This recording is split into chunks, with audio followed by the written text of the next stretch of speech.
Hello, I'm Dorothea Czempers, a research associate at the RWTH Aachen University's Institute of Metal Forming and a member of CRC188 since 2021. My research focuses on understanding damage evolution in the rolling process, from cast material to annealed DP800 steel sheets. Rolling plays a critical role in global steel production, for shaping components and determining their mechanical properties through hot and cold rolling techniques.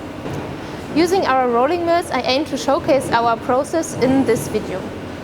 During the initial funding period, the emphasis was on hot rolling.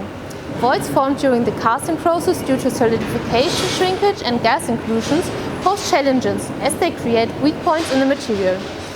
Hot rolling resolves this with applying high pressure to close and even weld these voids due to the high temperature. Key investigations revolve around the timing and the mechanisms of void closure and how to promote these processes.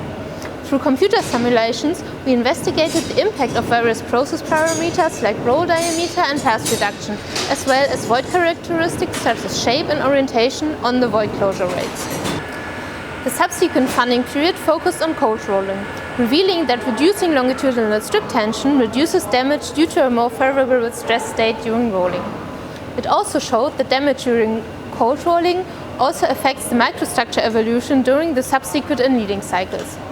Modifications to the cold rolling process influence the microstructure and mechanical properties after annealing.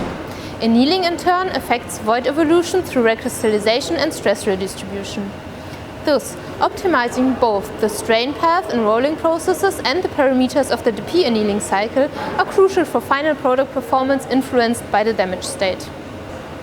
We hope to delve further into understanding these effects throughout the entire process chain, from initial rolling to final product performance during the planned third funding period.